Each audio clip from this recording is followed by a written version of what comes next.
It's your friend Jeff Angelo, News Radio 600 WMT, News Radio 1040 WHO, on a fine Thursday, January the 12th. Well, we've been talking about this morning Donald Trump tweeting a favorable tweet toward a business, LL Bean, this morning, telling everybody to buy LL Bean because they said nice things about a representative of LL Bean, said nice things about him. Now I'm reading about companies that are setting up crisis response teams if they wake up one morning and Donald Trump says something nasty about their business. And that's why on the Grip Tight Foundation Repair Newsmaker line, I'm pleased to welcome Chrysta Castañeda, a crisis communications expert. And Chrysta, did I just Midwestern pronounce your last name? Tell me your last name. Did I get it right? It was just fine. If you're here in Texas, it's Castañeda, but all right, Castañeda works. See, I saw the little wavy symbol over the end, and I was like, I'm going to Midwestern pronounce this. I just know it. So I appreciate that, Chrysta.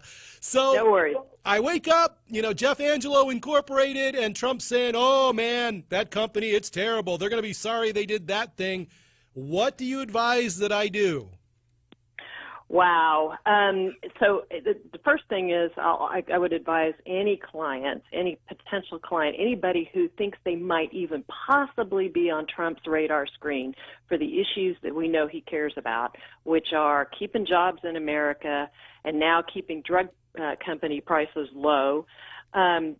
Start preparing now. Start preparing yesterday. But,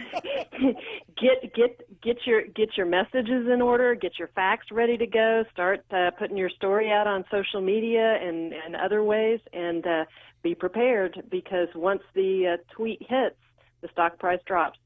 Right, exactly. So it has to be a combination, and doesn't it, Chrysta, of you defend yourself, but you don't really, obviously you don't go after the president in a full-bore negative mode. That's not going to help at all. You really have to walk a fine line, don't you? Yeah, I mean, what people care about when these companies are called out is, what's the company's story? What, do they have a legitimate need to do whatever business practice it is they're doing? Can they make adjustments in the lines of the things that I guess people must care about because they elected Donald Trump? Right. I mean, you've got to keep that in your mind. Now, is there any situation, Chrysta, where it's just best off to ignore him? There may be. There may be. Now, so far on the issues that he has tweeted about, keeping jobs here, keeping drug prices low, when we're talking about those kinds of issues, probably ignoring him is not the right thing to do. Right. There may be a time, and, if he does 500 of these situations, somebody may judge in their own personal circumstance, don't respond. But no blanket advice to ignore him. Right, because it would seem to me that the moment that he tweets about your company, you're going to get contacted by the media. And therefore, it's like what you were just saying. You've got to be prepared yesterday for that, correct? Yes, absolutely. Absolutely. The media will come calling, even if it's the 500th time he does this, if he keeps this up. If you're in Des Moines and you're a company that has business in Des Moines and operations in Des Moines, a reporter's going to come calling. That's exactly right. Now, let me ask you, you and I had set up this interview just a few days ago. I had no idea that when you and I were talking, he was going to tweet out something positive about a company and tell everyone to shop that company.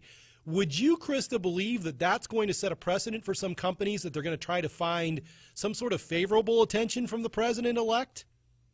Boy, it presents a really interesting possibility. Now, how exactly a company would go about positioning themselves to be chosen, I wouldn't have an idea, but maybe if you focus on the things that he's caring about, keeping jobs at home, keeping drug prices low, helping American consumers and American business, maybe so. What's a mistake, Chrysta, that a company could make if they wake up and the CEO is checking Twitter and Donald Trump's gone after my company? What are some mistakes you would want me to avoid? Well, the first thing to do is reflect on where you are, what information you've got out there, what is he saying, but do it quickly. So don't just,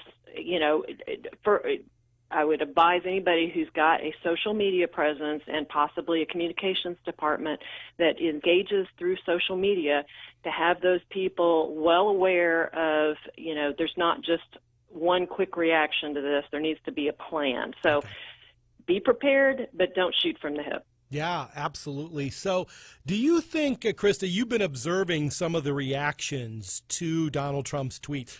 It seemed to me like just some of the companies completely folded. I mean, that they completely changed strategies. Was that your perception, or did they just retool what they were going to do in the first place? How do you think companies have been reacting so far? It's interesting, and of course it depends on which company you're talking about. But clearly, some companies, the auto manufacturers, have made the decision, or at least decided to make it seem like they've made the decision to pull back on, operations in Mexico, for example. Now, whether they had that in the works beforehand and they're just going to give the president-elect credit for it, hard to know.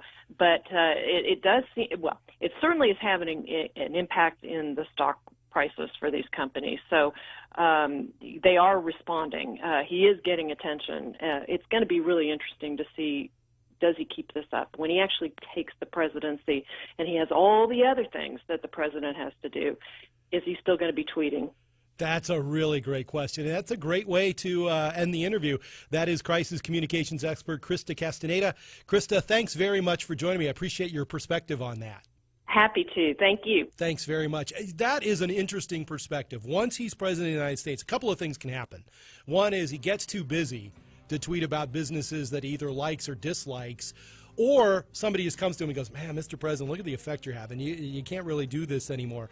I just still get this feeling that he's still up at 2 a.m. sometimes and just decides to just unload on Twitter every once in a while. I think we'll see 4 years of that. Coming up next, an interesting new survey of our police and how they feel in this current environment. Jeff on WMT, WHO.